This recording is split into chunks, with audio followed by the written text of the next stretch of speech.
Bismillahirrahmanirrahim. Assalamualaikum warahmatullahi wabarakatuh. Perkenalkan, saya Muhammad Hafid Haikal, perwakilan dari kelompok 2, akan menayangkan sebuah film dokumenter yang berjudul Agama Hindu Buddha di Indonesia.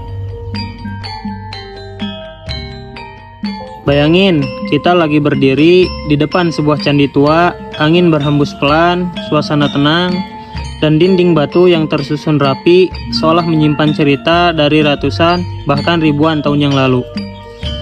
Kita mungkin hanya melihatnya sebagai bangunan bersejarah, tapi sebenarnya tempat ini adalah saksi dari perjalanan panjang peradaban manusia di Nusantara. Dari ukiran-ukiran batu yang detail, dari susunan-susunan batu yang megah, semuanya seperti ingin menyampaikan satu hal, bahwa kehidupan di masa lalu pernah begitu maju dan penuh makna. Dari situ kita mulai sadar bahwa Indonesia yang kita kenal hari ini tidak terbentuk secara instan, tapi melalui proses panjang, melalui percampuran budaya, dan melalui pengaruh dari berbagai peradaban besar di dunia. Dan salah satu jejak terbesar yang pernah membentuk Nusantara berasal dari masa Hindu dan Buddha. Cerita ini bermula dari sesuatu yang sederhana, bukan dari peperangan, bukan dari penaklukan, tapi dari perjalanan panjang para pedagang. Sekitar abad pertama Masehi, para pedagang dari India datang ke wilayah Nusantara. Mereka datang membawa berbagai barang dagangan seperti kain, perhiasan, dan juga rempah-rempah. Namun tanpa disadari, mereka juga datang membawa sesuatu dengan yang jauh lebih besar daripada itu, yaitu budaya, bahasa, sistem kepercayaan, dan cara hidup. Interaksi antara pedagang India dan masyarakat lokal berlangsung secara damai. Masyarakat Nusantara yang terbuka terhadap hal-hal baru mulai mengenal ajaran Hindu dan Buddha. Lalu mereka mempelajarinya dan akhirnya mengembangkannya sesuai dengan kondisi lokal. Dari sinilah mulai muncul kerajaan-kerajaan besar bercorak Hindu dan Buddha, seperti Kerajaan Kutai di Kalimantan, Tarumanagara di Jawa Barat, Sriwijaya di Sumatera, hingga Majapahit di Jawa Timur. Kerajaan-kerajaan ini tidak hanya menjadi pusat kekuasaan, tapi juga menjadi pusat penyebaran budaya dan ilmu pengetahuan. Dari sinilah kehidupan masyarakat mulai berubah, tidak hanya dalam hal kepercayaan, tapi juga dalam cara berpikir, berbahasa, bekerja, hingga berkesenian. Perubahan yang terjadi pada masa itu tidak hanya terlihat dari satu sisi saja, tapi mencakup hampir seluruh aspek kehidupan masyarakat. Mulai dari bahasa yang digunakan, pengetahuan yang berkembang, sistem sosial, sistem politik, teknologi yang digunakan, mata pencaharian, dan juga kepercayaan hingga kesenian. Salah satu pengaruh paling awal yang terlihat adalah dalam bidang bahasa. Pada masa Hindu dan Buddha, masyarakat mulai mengenal bahasa Sanskerta yang digunakan sebagai bahasa resmi dalam upacara keagamaan dan penulisan prasasti. Selain itu, digunakan juga huruf Pallawa yang berasal dari India Selatan. Prasasti-prasasti yang ditemukan seperti prasasti Yupa di Kutai menjadi bukti nyata bahwa bahasa dan tulisan sudah berkembang pada masa itu. Bahasa Sanskerta tidak hanya digunakan oleh kalangan tertentu, tetapi juga menjadi dasar bagi perkembangan bahasa daerah di Nusantara. Bahkan hingga saat ini, banyak kosakata dalam bahasa Indonesia yang berasal dari bahasa Sanskerta, seperti bahasa raja, desa, dan agama. Hal ini menunjukkan bahwa pengaruh Hindu dan Buddha dalam bidang bahasa sangatlah kuat dan bertahan lama. Dari bahasa, kita bisa melihat bahwa masyarakat saat itu sudah mulai berpikir secara sistematis. Mereka tidak hanya hidup untuk bertahan, tetapi juga berusaha memahami alam dan kehidupan. Dalam bidang astronomi, mereka mempelajari pergerakan bintang untuk menentukan waktu dan musim. Pengetahuan ini sangat penting, terutama untuk kegiatan pertanian dan juga pelayaran. Dalam bidang arsitektur, mereka mampu membangun candi-candi yang megah dengan teknik yang sangat maju. Candi Borobudur misalnya, dibangun dengan struktur yang sangat kompleks dan memiliki nilai filosofi yang sangat tinggi. Semua ini menunjukkan bahwa masyarakat pada masa Hindu dan Buddha telah memiliki sistem pengetahuan yang berkembang pesat dan menjadi salah satu dasar peradaban di Nusantara. Seiring berkembangnya pengetahuan, kehidupan sosial dan politik di masyarakat pun mulai terstruktur. Pada masa itu, sistem pemerintahan berbentuk sebuah kerajaan. Raja menjadi pemimpin tertinggi yang memiliki kekuasaan dalam mengatur kehidupan masyarakat.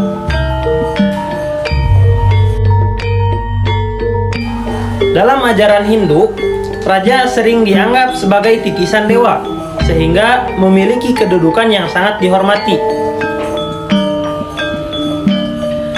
Selain itu, masyarakat juga terbagi dalam beberapa kelompok atau kasta, yaitu Brahmana, Ksatria, Waisya, dan juga Sudra.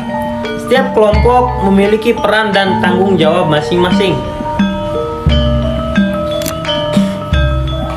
Sistem ini menciptakan keteraturan dalam kehidupan masyarakat, meskipun juga membatasi pergerakan sosial.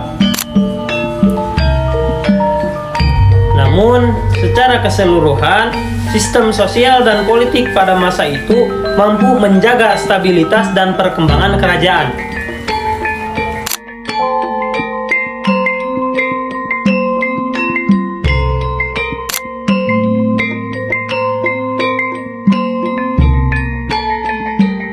Untuk mendukung kehidupan yang semakin kompleks, masyarakat mulai mengembangkan berbagai teknologi. Meskipun belum menggunakan alat modern, mereka mampu menciptakan karya yang luar biasa. Salah satunya adalah pembangunan candi yang membutuhkan perencanaan, tenaga kerja, dan teknik yang sangat matang. Selain itu, mereka juga mengembangkan sistem irigasi untuk mengatur aliran air ke sawah-sawah. Teknologi ini sangat penting untuk mendukung pertanian yang menjadi sumber utama kehidupan masyarakat. Mereka juga menggunakan berbagai alat sederhana seperti alat pertanian dan peralatan rumah tangga lainnya yang membantu aktivitas sehari-hari.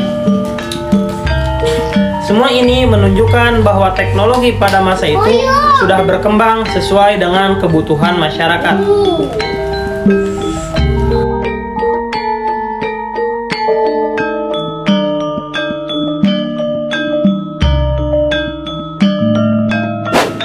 Kehidupan masyarakat pada masa Hindu dan Buddha sangat bergantung pada alam. Sebagian masyarakat bekerja sebagai petani, mengolah tanah, menanam padi, dan memanen hasil bumi. Selain bertani, masyarakat juga melakukan kegiatan perdagangan. Letak Nusantara yang sangat strategis menjadikannya sebagai jalur perdagangan internasional. Banyak pedagang dari India, Cina, dan wilayah lainnya datang ke Nusantara. Hal ini membuat kegiatan ekonomi berkembang dengan pesat. Pasar-pasar mulai terbentuk dan interaksi antar masyarakat dari berbagai daerah semakin intens. Dari sinilah kehidupan ekonomi masyarakat menjadi lebih dinamis.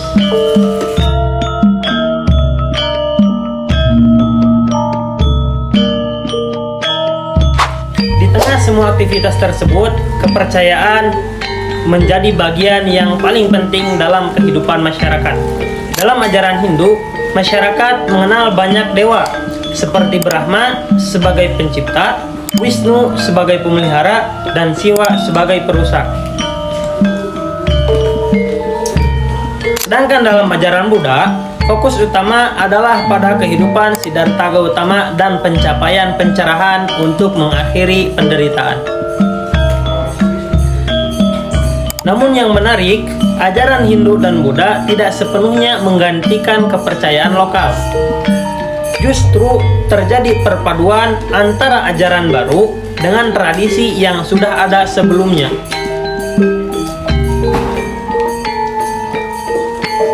Hal ini menciptakan bentuk kepercayaan yang unik dan menjadi ciri khas budaya Nusantara.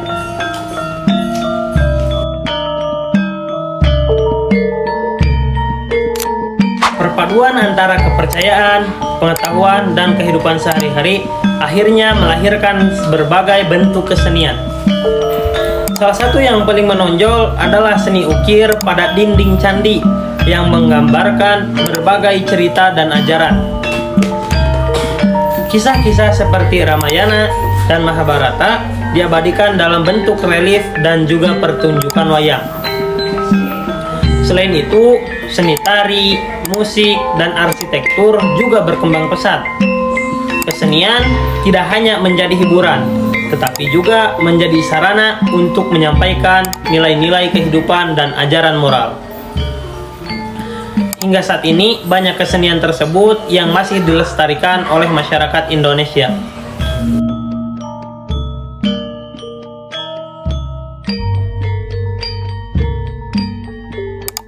Dan sekarang, setelah ratusan bahkan ribuan tahun telah berlalu, kita mungkin tidak lagi hidup di masa itu, tetapi jejaknya masih tetap ada sampai saat ini. Dalam bahasa yang sering kita gunakan, dalam bangunan yang kita lihat, dalam seni yang kita nikmati, bahkan dalam cara kita memahami kehidupan ini.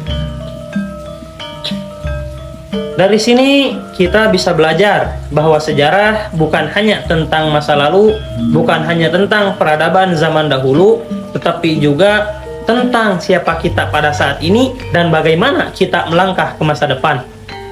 Semoga kita bisa terus menjaga dan melestarikan warisan budaya ini sebagai bagian dari identitas bangsa Indonesia.